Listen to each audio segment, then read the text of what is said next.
Hi, folks. So this Sunday we are looking at a classic story from the Old Testament talking about how God ends up calling different people. And in this story, there are two characters. One of them is named Samuel, young boy living in the temple. Another character is Eli, older guy, priest, been there for a long time.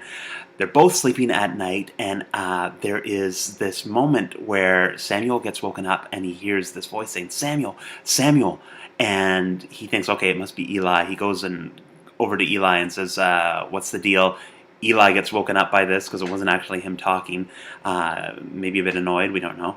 And then he says, oh, go back to sleep, go back to sleep. I didn't say anything.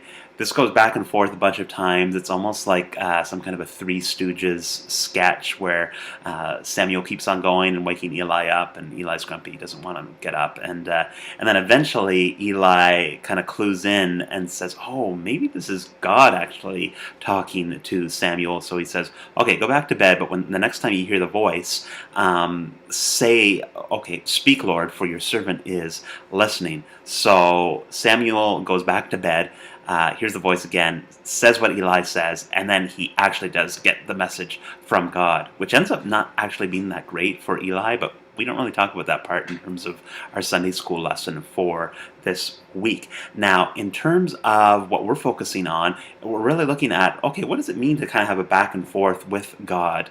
And there are all kinds of different ways that we can have back and forths with God, and depending on the age group that we're looking at and what your class is, it's going to be a bit different in terms of how you look at that with your class. But there are people do have experiences where they like hear an audible voice, and it does actually seem to be like a message from God.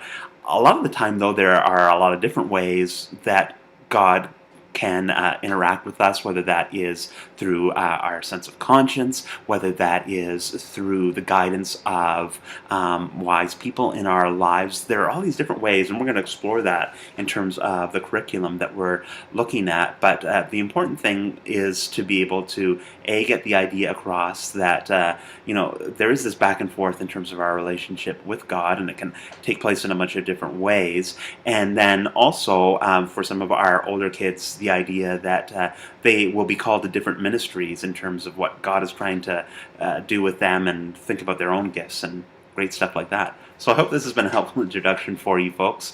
Looking forward to seeing you soon, and God bless.